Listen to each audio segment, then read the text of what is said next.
ছিল আমাদের বোনদের, আমাদের মাদের, আমাদের যারা সহপাঠী আছে বন্ধুদের সেলিব্রেট করা, তাদের সফলতার গল্প বলা, আমাদের এদেশের নারীদের সম্ভাবনার কথা বলা।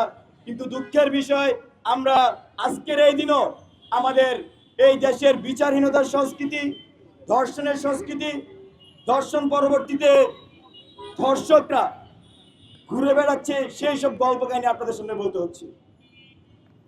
আমরা দুঃখিত এজন্য যে আমাদের বোনদের, আমাদের সহপাঠীদের, আমাদের মাদের আমরা দেশ নিরাপত্তা দিতে পারছি না। বাংলাদেশ গণতান্ত্রিক ছাত্র সংসদ জুলাই অভ্যুত্থানের শক্তি থেকে গঠিত একটি ছাত্র সংগঠন, যারা জুলাইয়ের স্পিরিট, ৭১ স্পিরিট, এদেশের সকল গণ আন্দোলনের স্পিরিটকে ধারণ করে তাদের আত্মপ্রকাশ করে।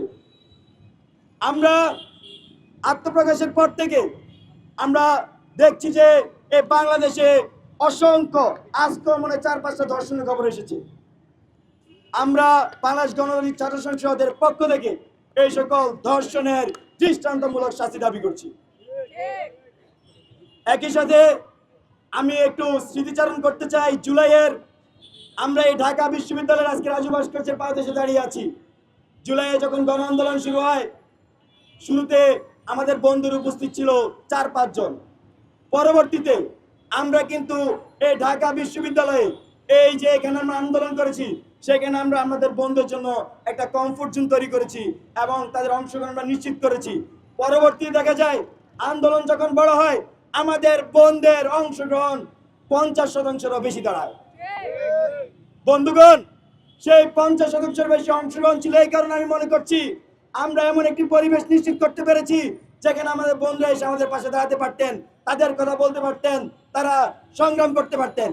কিন্তু জুলাই অভ্যুত্থানের পরবর্তী সময়ে আমরা আবার দেখতে পাচ্ছি এমন এক বাংলাদেশ যেখানে পুলিশ প্রশাসন, রাষ্ট্রীয় প্রশাসন সেই ফ্যাসিবাদের যে সিস্টেম ছিল সেই সিস্টেমের মতো কাজ করছে। আমরা তাদের প্রতি তীব্র নিন্দা এবং ঘৃণা প্রকাশ করছি। আমরা দেখেছি বাংলাদেশে ধর্ষণ হচ্ছে, সেখানে দর্শকদেরকে ধরতে গরিমেশি, এখানে খুন হচ্ছে, খুনিদেরকেও ধরতে গরিমেশি। এই যে কয়দিন আগে, গতকাল শুক্রবার বাইতুল মুকাররমে জঙ্গিরা মিছিল দিয়েছে, এখানকার যে ইসলামের নামে এখানে সন্ত্রাস কায়েম করতে চায় নিষিদ্ধ সংগঠন, তারা মিছিল দিয়েছে, সেখানে আমরা দেখেছি প্রশাসনের গরিমেশি।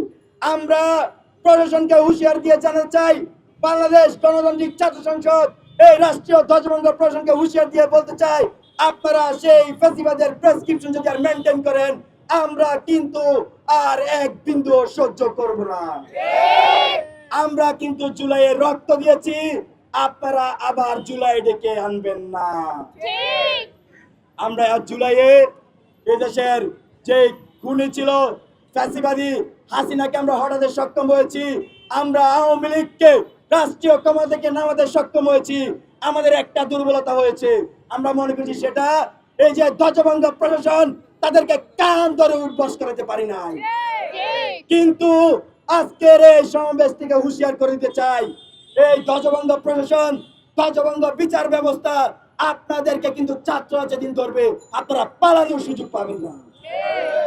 আমাদের এক শ্রদ্ধেয় স্যার আসিফ নজরুল স্যার অনেক বড় বড় লেখা লিখতেন ফেসবুকে, এখন তো রাষ্ট্রীয় দায়িত্বে আছেন, কই বিচার, কই কই সে? আমরা তো সেই সংস্কৃতি থেকে বের আসতে পারি না স্যার। আমি আজকের এই সমাবেশ থেকে আপনাকে আহ্বান করছি, যদি আপনি এই যে জুলাইয়ের খুনিদের, এই দর্শকদের দৃষ্টান্তমূলক শাস্তি না দেখাতে পারেন জাতির সামনে, আপনি স্যার দয়া করে পদত্যাগ করেন।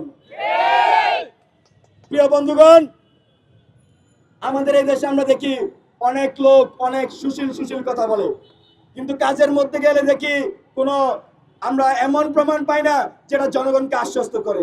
এই যে অন্তর্বর্তীকালীন সরকার গঠিত হয়েছে, অনেক আশা আকাঙ্ক্ষা নিয়ে এদেশের জনগণ তাদের দিকে তাকিয়ে আছে, কিন্তু দুঃখজনক হলো সত্য, আমরা এই অন্তর্বর্তীকালীন সরকারের কাছে যে বিষয়গুলো আমরা আশা করেছিলাম আমরা তার কিন্তু সবকিছু পাচ্ছি না।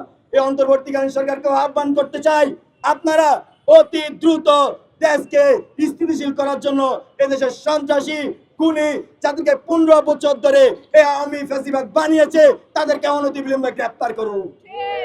এই যে টেবিল আন্না কি চলতেছে, আমরা তো দেখছি যে এখন আওয়ামী লীগের নেতা কর্মীরা ঘুরে বেড়াচ্ছে, দর্শকরা ঘুরে বেড়াচ্ছে। আপনাদের কাজ কি? এই যে আর্মি প্রশাসকের যে ক্ষমতা নিয়ে রাস্তায় পড়ে আছে, আপনাদের কাজ কি? আমরা আজকে এখান থেকে জিজ্ঞাসা করতে চাই। প্রিয় বন্ধুগণ, বাংলাদেশ গণতান্ত্রিক ছাত্র সংসদের পক্ষ থেকে আজকে আমরা দুই দফা দাবি পেশ করছি। 1 নম্বরে অন্তর্বর্তীকালীন সরকারকে আহ্বান করছি, আপনারা অনতিবিলম্বে ধর্ষণ বিরোধী বিশেষ ট্রাইব্যুনাল গঠন করে দর্শকদের সর্বোচ্চ শাস্তি মৃত্যুদণ্ড কার্যকর করুন। আমাদের 2 নম্বর দাবি, এই যে আমার ছোট বোন আসিয়াকে যে ধর্ষণ করেছে, তাকে জনসম্মুখে ফাঁসি কার্যকর করতে হবে। এই 2 দফা দাবি বলে আমি আমার আজকের এই বক্তব্য